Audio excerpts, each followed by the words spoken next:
the whole idea of a ritual is really important. And what struck me in reading it was that it's sacred, but it's also profoundly weird. And I was wondering if you could speak a little bit about that, what made you choose this particular moment in sports history, and how this idea of this ritual between these men came about. Sure. So the play is the book is based on a moment in football sports history where Joe Theismann had his leg broken by Lawrence Taylor in a Monday Night Football game in 1985. I was watching the game. I was a sports fan when I was a kid. I was 14, and once you see the play, it's pretty gruesome. So once you see the play, you sort of never unsee it. It's a pretty. It was very graphic. It was shown by ABC from a couple different angles, and you could see the leg breaking. And anyway, I saw it. I carried that around for a long time. I didn't. I remembered it. I felt like I was part of the group that saw it. The play belonged to me. I belonged to the group who saw it. But I went years without thinking about it. And then a few years back, to 6 or so years ago, I started thinking about it in a literary way. And which is just to say, I thought there was some sort of energy or charge there, and I didn't really know what it was or the origin, but I've learned to trust that feeling for myself as a writer, and to also trust that if it's there for me, it might be there for other people as well. So the long story is I was just really thinking about a book about the Theismann injury. I just knew there was like something there, but I didn't know if it was fiction or nonfiction, but I was really thinking about the play itself. And only through thinking about it and writing some failed drafts did I understand that it wasn't the play itself, but the interaction between the play and a mind remembering the play, a mind thinking back on the play, of a 45-year-old guy thinking back. So it became about the sort of nostalgia or wistfulness attached to something that's horrific. So we had the brutal play, but then you have this kind of warmth or nostalgia about remembering it too. I like that mix of the sort of cold weather system and the warm weather system coming together there. So once I figured that out, then I started thinking more broadly about, I wasn't writing about the play itself, and I made this leap to thinking about these men who gather every year to reenact the play. And once I made that leap, then I began writing a draft that worked. Up to then, it hadn't worked because I don't think I had quite understood that it was a book about nostalgia and belonging and ritual, as you say. But the thing about the men show up every year with this idea that it's about the play. I don't think they quite understand the emotional or spiritual needs that are being met over the weekend. I think they can safely think it's about the play, and then they get together and they try to share and have these intimate moments that are that sometimes succeed and sometimes fail, but they're after something more than the reenactment itself. And I think for me it was similar. I was showing up writing the draft thinking it was about the play, and it was about more for me too. There's a way in which my experience parallels the men's, I think, in not quite understanding what I was up to. So then it becomes this book about ritual and a sort of religious adherence to ritual, which was a kind of working out maybe of certain unconscious ideas in my head. And that's fine. The novelist doesn't have to understand completely what he or she's doing. And in fact, you can kind of kill a book if you know too much about it. So as I worked, it became clear to me that what it was a book about, but I didn't necessarily set out to say, okay, I'm going to write about the modern male psyche, or I'm going to write about ritual in general. It became that way, and it was surprising to me as well. It's an interesting book in many ways, because you think it's going to be this really simple, straightforward sort of sports enthusiast type book, and you get into it, and the sports aspect of it almost takes a little bit of a back seat, in the sense that it's really more about these men and their relationships to each other. Right. And I thought what was interesting to me is that it's very funny, but in a very sad way.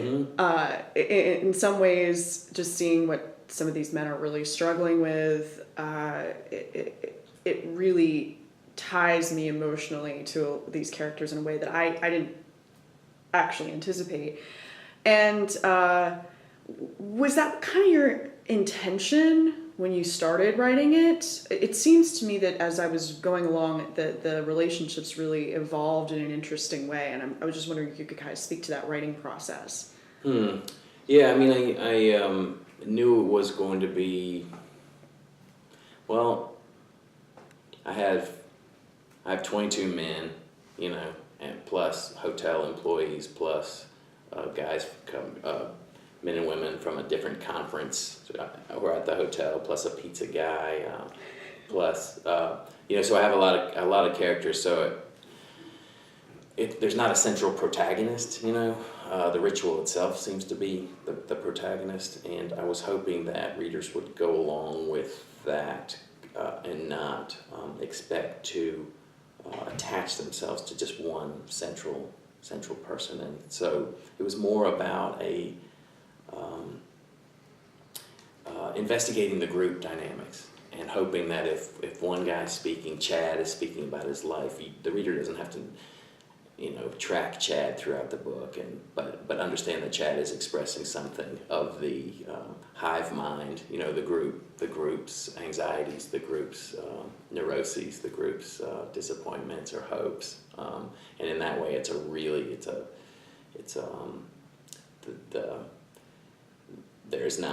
there's not one, as we're accustomed to, one single protagonist that you're tracking through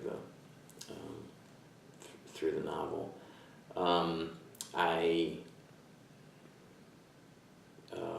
You asked about humor. I was essentially a comic writer, so everything I come to, I'm trying to develop comic material around it. But I'm most attracted to humor that is the flip side of more grave matters. Humor that's connected to disappointment or sorrow or anxiety or bewilderment. You know, I don't think comic writers have to be alternately funny and then serious. I think the humor I'm most attracted to as a reader is comic material that is simultaneously funny and sad or cringe-inducing or grave in its way. And there's a lot of models for this, but maybe the most important model for me was Kurt Vonnegut, who was great at it himself, whose humor was always arising out of pain and sorrow and grief, and who he also wrote really eloquently about it as an essayist too, talking about humans and laughter. I really felt that there were parts of the book that were almost Seinfeld-esque in the sense that the characters are trying to make a point and they just almost talk themselves into the ground or think themselves into the ground, and that overthinking seems to be a big theme in this book. Yeah, I'm really interested, at least for now, in this kind of minute observation of moments and of thinking, of watching and thinking. I think of this book as being primarily anthropological in its way, like let's like a nature documentary or something about let's watch and gather as these men, you know, come to the tribe and let's see how they behave. So I'm really interested in that kind of careful, patient observation of tiny moments and details. And with my last two books, I've become increasingly interested in. I think I see it as metaphorically as vertical versus horizontal, of sort of vertical plunge and immersion into thinking, and I find that the more you delve, you quickly run into. I quickly run into paradox and ambivalence and humor, and I'm just trying to find drama, if I can create drama from the movement of the mind, right? And not much movement of the plot, honestly, but I'm interested in tracking thought, again, because I think it arrives in interesting and surprising places for me, too, as I write, and trying to find those moments of thought that are that bend back against themselves, and again arrive in paradox and bewilderment and hopefully comedy. There's a real sense of the profoundness and the mundane.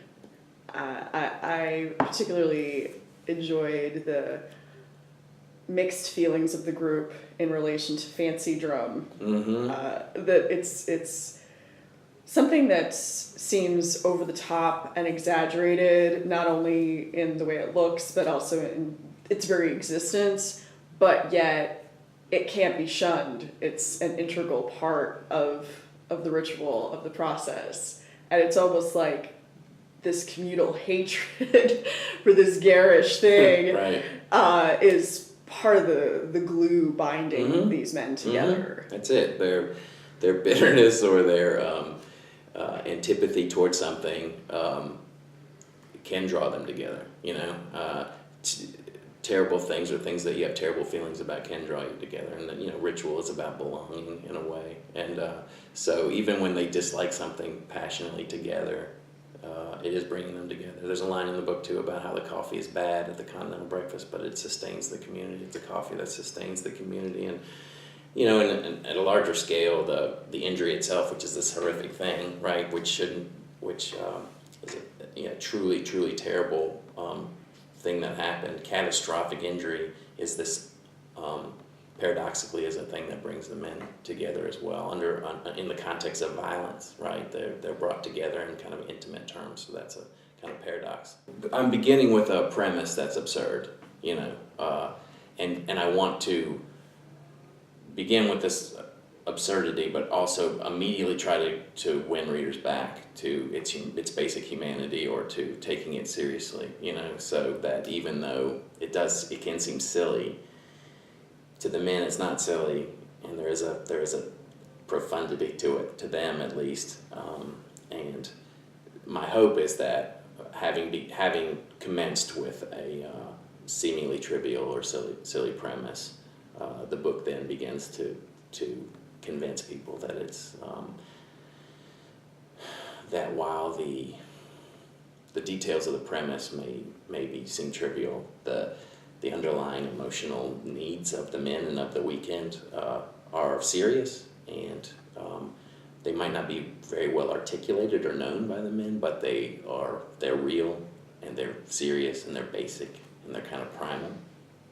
And hotels are weird places, Mm-hmm. aren't they? Very, yeah. I was a hotel concierge for a year. Oh. And so reading this book, it was an interesting effect. I was seeing it from an interesting perspective, that there's a strange sort of paradox of intimacy and unfamiliarity at a hotel. Mm-hmm.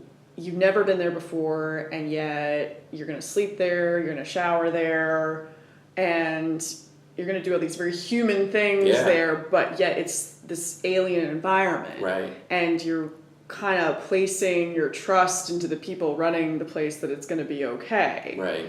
And in a sense, that aspect of the environment, I think, really, it's kind of a parallel between the men themselves, that they really only see each other this one time every year. And so in a sense, it's that same idea of a really close relationship and really close ties, but yet that sense of unfamiliarity with each other. Absolutely, I think that's right. It's both intimate and alien. These men are they're not necessarily friends. They don't see each other during the year, but there's this incredible intimacy that happens when they gather every year. So the hotel seems right for that, and they're perhaps more free there than they would be if they were hosting at their house or going to each other's houses, in which so there's a way in which it's outside the bounds of life.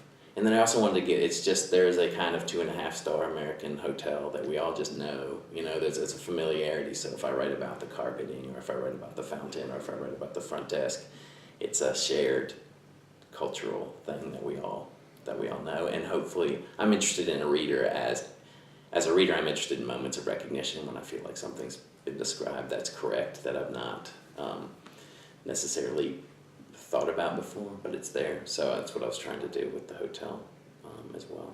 Now, I know there's a lot of characters in this book, but is there any particular character or group of characters that you personally relate to? I mean, I think in some ways they all grow out of me, right? My character is dispersed among many of them, but there's one guy, Robert, who is kind of like Eeyore a little bit. He's a little morose and anxious and bewildered, and I have a I have a weak spot for Robert. Robert, if you saw Robert from across the room, you might not think he's enjoying himself. He might seem a little down or uncomfortable, but Robert is enjoying himself. He's just not quite comfortable in the group, but he's the first guy there every year. And so I have a soft spot for Robert for sure. I really enjoyed the character. It's Fat Mike, right? Yeah, Fat Mike. And that whole idea of when you see someone for the first time in a while, and that idea that nobody wants to admit to, but I think we've all had it, where you almost hope that person is in less good of a shape the last time, so you can feel better about yourself. Right. That was an interesting dichotomy to me. Yeah, that just began with I was thinking to myself, I have 22 guys, I want there to be some repeats of names, and so then that'd be a chance to give them nicknames. So with that, then I started inventing things from there. So I came up with Fat Michael, who is actually incredibly fit and incredibly good shape and makes everybody else feel bad. He's sort of a walking rebuke of everybody else's lifestyle choices. In his 40s, still in excellent condition, and of course they call him Fat Michael. It's this ironic masculine humor that just kind of sprays insecurity and hostility all over the place. So it was a way also to talk about the community's reaction to Fat Michael, and also what Fat Michael is having trouble with is lack of control. He wants to really control. Obviously, he's controlling his fitness, but it speaks to a late at night. He's on the hotel. He's in the hotel fitness center. Doing it speaks to his insecurity and anxiety about a lack of control. Which actually ends up being a big idea in the book. These men are so carefully trying to control this reenactment, right down to fastidious, minute details of uniforms and.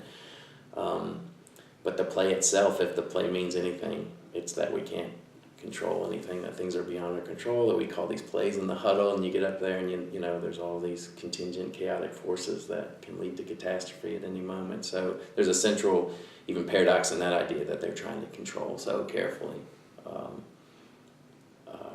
an event whose very meaning is that we don't have as much control. And then maybe in middle age is when it is a time in life when you start thinking more about that too, and understanding the plays that you've called in the huddle of your life don't always come out, the way they're supposed to in the playbook. Speaking of control, how do you keep the focus on a project like this all the way to the end when you have so many different characters? I tend to, it takes me several years to figure out a project. I have a vague idea. Like in this case, I knew I wanted to write about Theismann in the play, but I just didn't know what that would look like, and there were several false starts. But once I arrive at all of the elements that seem to work together, point of view, voice, character, premise, then I tend to write pretty quickly, and I think it just works for me in terms of comic energy. It works for me in terms of invention. It works in terms of recycling comic elements from the book. They're fresh in my head. I think each book has its sort of inside jokes or its discourse, ways of speaking and ways of phrasing that are unique to each book. I find that I work better when I'm working relatively quickly. When I get into a project, I like to work every day. And in this case, as you say, 22 characters, I'm having to keep up with them. It's not important for readers to know that if Chad has 2 kids on page 20, then they don't need to know about those kids because there's a lot of, but it's important for me to be consistent and know that as well. So I had to know the men pretty well, and again, I think that grows out of working quickly and intensely. Drafting in a year or so for a first draft. And there really they all play a big part. One of my personal favorite side characters was Pizza Guy.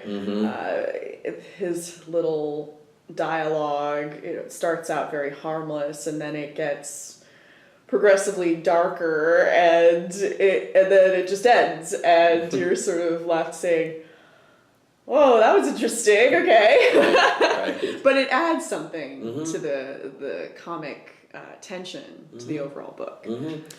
Yeah, and just, I'm interested in excess, the idea of excess. And a quote I use a lot in class is that from E.L. Doctorow is that excess in literature is its own justification. I'm interested in that. And so there's a way in which maybe 8 characters or 10 characters would be too many, but I'm hoping that 22 is paradoxically not too many. And so I have these 22 guys, and then I have other people. So the pizza guy is a character as well, and I'm interested in characters and stories and you find it in Chekhov a lot. If you just a minor character walks on stage, and if you give him a chance, he wants to tell his story too. He doesn't see himself as a minor character. He sees himself as the starring character in his life. So if you just give him one small window, so the pizza guy shows up, he has pizza, he's interested in what's going on, he wants to hang around, and he has a story to tell, and he wants to tell it, and he's revealing way more about himself than he realizes, and the story goes off the rails a little bit, and I think he expects everybody to just be on the same page with him. But I just love those moments as a reader when a so-called minor character is allowed to step forward and not just treat others as the protagonist of the story. Let me help you through your story. I want to be on stage. I want to tell you my story too. And there's so many great details in this book that reflect the overall themes. I thought that the fountain, the ongoing image of it being empty, and then having it running, and then it being empty again, and you're never quite sure what the status of the fountain is going to be, and then the fact that tiny detail creates a little bit of an unnerving atmosphere in a group of men that are striving so hard for consistency and predictability in this weekend together. Right. Yeah, that's so I begin with just thinking, how can I make this a little bit more difficult for them? Like, why am I telling the story this year? They've been doing it for a long time. So as the writer, I'm just thinking, how can I perturb them a little bit? How can I make this uncomfortable for them? So usually they have the conference room. This year they don't. Usually the fountain's running. This year it's not. Just small ways of creating anxiety. You said unnerving, small ways to unnerve them. So that's all I'm doing at the beginning, is just thinking, well, what does this hotel look like? It has a fountain, but this year the fountain doesn't work, and there's something sort of dry and so dry and so sad about an inoperative fountain, But then beyond that, so once I invented it, once I see it early on, then I have a fountain I can use. Once it's invented on page 5, then I have a fountain, and the fountain becomes useful in ways that I never imagined, and it becomes a symbol, right? Which I never think about as when I'm writing. It's not as if now I need a symbol, right? Or a theme. These are not things I think about. But of course, later they take on this resonance that's at one point very religious, right? This fountain, and certainly thematically linked to what's going on. But as a writer, I don't need to worry too much about that. I can just trust that the things that are around, and the things that are taken seriously, and the things that I notice will have that same resonance. Yeah, and I think that for anybody who's gone to a particular convention for years and years and years and enjoys it, there's always this sense of when things are different, there's always that twinge of disappointment, even if it's for the better. Right. It's just not the same as it was the year before. Yeah. Right. And they always have the conference room to do their activities, and this year they don't have the conference room because it's been reserved by another group, and so that makes them have to do all their activities in a single hotel room, which is crowded. It's crowded with a lot of people in there. 22 plus a pizza guy. So, what is your best advice for aspiring novelists? I would say writing a lot. Writers work in such different ways. So you read interviews. I love reading interviews, and you read them, and it's astonishing how different people are. But the two constants are that all writers read a great deal, and all writers are serious about revision. So those two things, and I think all writers develop an attitude toward failure. That's really important. An acceptance of, and of the centrality of failure, especially in novel writing. So I think it's important to read a lot. It's absolutely crucial to revise well, and to revise well, you have to have the willingness to revise. That's half the battle, probably, a willingness to go back in to the book. And then I just think, often we think we have this idea that we're writing toward, it's almost as if we're trying to write a book that's, it's already, we imagine that it's whole out there somewhere, and that we're trying to recreate it or create it as well as it could be done, if that makes sense, instead of that it doesn't exist until we're doing it. So there's this sense that you think you're trying to write a book that measures up to your idea of it, as if it already existed in some way, but of course it doesn't. That what you're doing word by word is creating it. But it's exhilarating. It's I often find myself nearing the end of a project and being excited and wanting to be finished, and then as soon as I'm finished, thinking, why was I in a hurry? Why was I wanting to be out of it? Because the best part is being the really best part is being right in the middle of it and working on it. And being a part of the School of Letters all these years, how has this benefited you in terms of your craft and what you're doing? Well, I'm in the company of people who are writers and who want to, and teachers, often very thoughtful people who want to learn the craft and want to get better. And so I find, especially when we read work together, when we sit around a table and we read their work, but published work as well, it's my favorite. It's one of my favorite things to do. Is to just read very carefully and in the company of other smart people.